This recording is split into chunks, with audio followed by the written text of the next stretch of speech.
It is 8:43. Welcome back. You know, we've been talking so much about preventing coronavirus, trying to stay healthy, but for our pets, just like people, accidents and emergencies can happen. Yeah, right now veterinarians say it's more important than ever to do what you can to avoid a trip to the vet emergency room. Dr. Jason Nicholas is live with us this morning to talk about why that is and some of the easy things you can keep an eye on to try and keep your pet safe. Dr. J, good morning. You all. Hey, how are you? Can you hear us okay? Can you all hear me all right? There you go. Yeah, Oh, now yeah, I got you. yeah. I wasn't sure if it was my Right. earpiece or if our connection was technology's fun. Okay, so I know Right? we're talking about trips to the vet emergency room right now. Why is it so much more important for pet owners to try and avoid those unnecessary trips these days? Like you said, it's always important to do so to save money and frustration and potential heartbreak. But now, I mean, think about it. Every time people leave their home, like say to go to a place like an animal emergency room, they are potentially increasing their own risk of getting the COVID virus. And they're also potentially increasing the risk of the veterinary teams to being exposed to the COVID causing coronavirus. So in terms of just even human safety, it's much more important to help keep your pets healthy and safe these days. And then every trip to the ER that potentially requires surgery or a medical procedure or sedation or anesthesia depletes already strained levels and supplies of personal protective equipment and even certain medications that are necessary and are potentially used in the human hospitals as well. Wow, Yeah. I hadn't thought of that, but yeah, the PPE would be the same in many of these clinics. All of that is in short supply right now. So Yeah, definitely something to think about.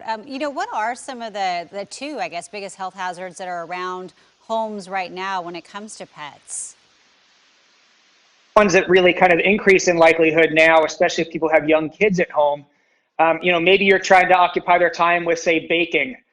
So maybe you're using, chocolate or xylitol in your baking.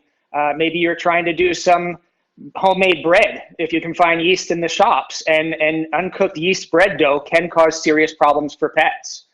Also, if you're doing things like, say, home like DIY stuff or crafting, maybe you're using Gorilla Glue for some of the stuff around your home, and that can cause some very serious problems for your dog should they eat any of it.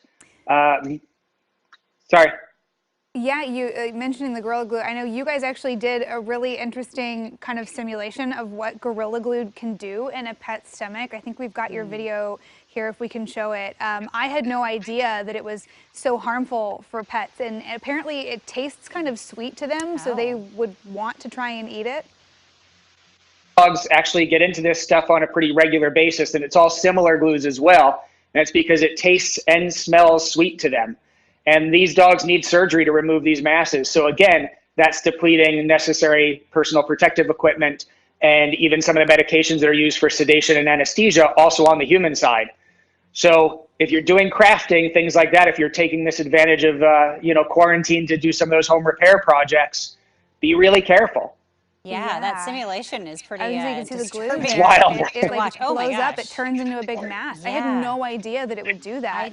I didn't either. And I have to ask you, Dr. J, I've been getting reminders from Banfield to take our dog in for his routine checkup. Is that something people should be doing right now, or is it something where we can, should wait until later because of kind of what you've been talking about?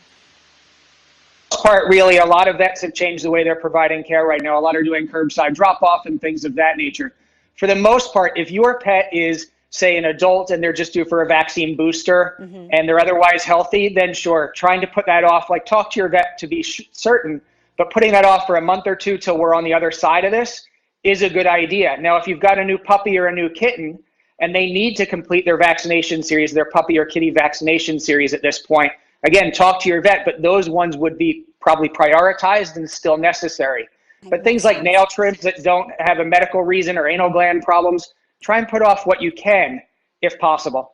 Yeah. Yep. Okay. Interesting. Kind of reprioritizing things here. Dr. J, we always appreciate the advice. And I know you wrote up a full blog post here, lots of different home health hazards, even more than what we could talk about on the air. So for more of Jason's tips, you can check out his latest blog. We've got that linked at coin.com. Thanks so much. Stay healthy. Thank you.